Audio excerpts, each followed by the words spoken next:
Hi guys, இன்றைக்கி Chettinad chicken பண்ண போகிறேன் 1 கேஜியில். அதுக்கு வந்து கடாயில் ஒரு கரண்டி ஆயில் விட்டு 1/4 மூடி தேங்காய், 4-5 வரமிளகா, ஒரு பஞ்ச் கருவேப்பிலை போட்டு நல்லா கோல்டன் ஃப்ரை ஆக்கி எடுத்து தனியாக வச்சுக்கோங்க.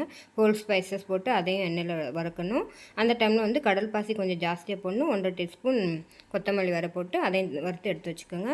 மறுபடியும் ஒரு கரண்டி ஆயில் விட்டு ஜீரகமும் பிரிஞ்சி லீஃபும் போட்டு தாளிச்சிட்டு ஒரு பெரிய ஆனியனை வதக்கி எடுக்கணும். சாப் பண்ணி போட்டு அது வதங்கினதுக்கப்புறம் ஜிஞ்சர் கார்லிக் பேஸ்ட் வதக்கணும். அதுக்கப்புறம் ஒரு டொமேட்டோ அதை வதக்கிட்டு அதுக்கப்புறம் ஒரு கரண்டி குழம்பு மிளகாய் பொடி போடணும். இந்த டைமில் உப்பும் ஆட் பண்ணிக்கோங்க.